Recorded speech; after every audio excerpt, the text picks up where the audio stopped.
All right, let's get right into it. Have you ever just looked around and wondered how some people managed to get rich, even when they don't seem to make a whole lot of money? And then you see the other side of the coin. People who earn millions. You know, the doctors, the lawyers, the big shot executives, the very jobs a lot of us are aiming for. And they still somehow end up broke. It's wild, right? Their finances are a total mess. But then you hear these other stories, people with totally average salaries, teachers, plumbers, office administrators, and they manage to build up some serious wealth over their lives. It just doesn't seem to add up, but it happens way more than you think. So what's the secret?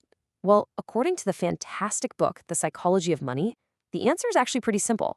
Building wealth isn't really about being a genius. It's all about your behavior. How you think and act with money matters so much more than how much you actually earn. So today, we're going to break down 5 huge lessons from this book that could totally change the way you see money. First things first, we've got to look inward. These first 2 lessons are all about the psychology, the stuff going on in your head, and your personal history that's secretly pulling the strings on every single money decision you make. So, lesson number 1 is this. Nobody is crazy when it comes to money. We all do different things with it, right? Some of us are super savers, others are big spenders, but that doesn't mean one person's a fool and the other is a genius. Everyone's choices make perfect sense to them based on their own unique life experiences. Think about it. Someone who grew up with very little is going to view money and risk in a completely different way than someone who was born into wealth. The way you were raised, the struggles you witnessed, the opportunities you had, it all molds your financial brain.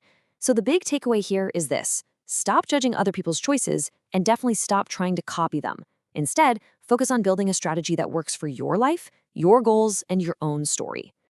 Okay, here's a truth that can be a little tough to swallow. Your success or failure isn't just about how hard you work. Now, don't get me wrong, effort is absolutely critical. But so are luck and its evil twin, risk. These are these huge, invisible forces that shape everyone's financial journey.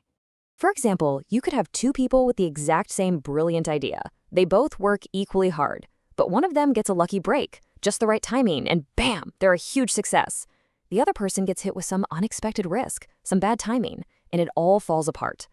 This teaches us something so important. Never, ever blindly copy someone else's financial path. What worked for them might have just been a lottery ticket of luck that you can't replicate. You got to make your own plan. Okay, so we've got the mindset piece down. Now let's get into the mechanics of how real wealth actually grows. And I'll give you a spoiler alert. It is not what you see scrolling through Instagram. Now, this might be the most important lesson of them all. We tend to judge how wealthy someone is by the stuff we can see, the fancy car, the huge house, the designer clothes. But that's not wealth. That's just spending. Real, lasting wealth is the money you don't see.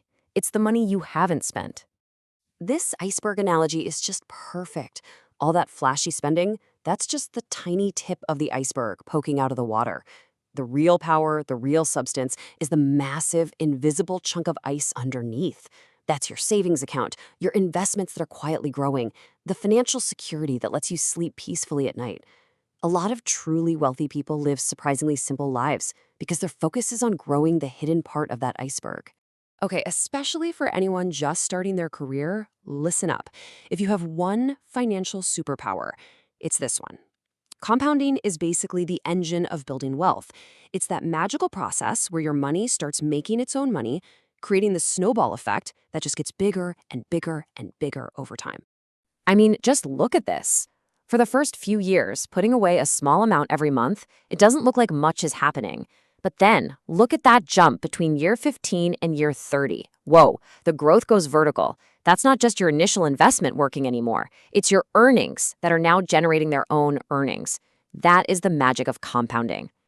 So, how do you get this superpower working for you? It's not about being some stock market genius, and you don't need a ton of money to get started. The secret ingredient is simple. It's patience and consistency. Your single biggest advantage is all the time you have ahead of you. Just starting early, even with small amounts, and staying consistent is the most proven way to build wealth. So, we've got the mindset, we've got the mechanics, but what is the point of all of this? This final section really gets to the core of why we should even bother building wealth in the first place.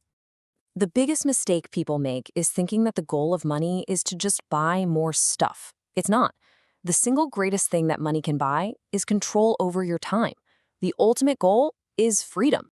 This right here, this is the definition of wealth you should be aiming for. It's not about a sports car. It's the freedom to wake up in the morning and say, I'm going to do what I want to do today. It's the ability to leave a job you hate, to move somewhere new, to take time off to be with family. It's about owning your life. That is what true wealth is. So let's bring it all home. Building wealth is not some get-rich-quick scheme you see online. It really is a marathon, not a sprint. And the tools you need to win aren't a high IQ or some fancy degree. Your toolkit is patience, discipline, good habits, and consistency over a long period of time.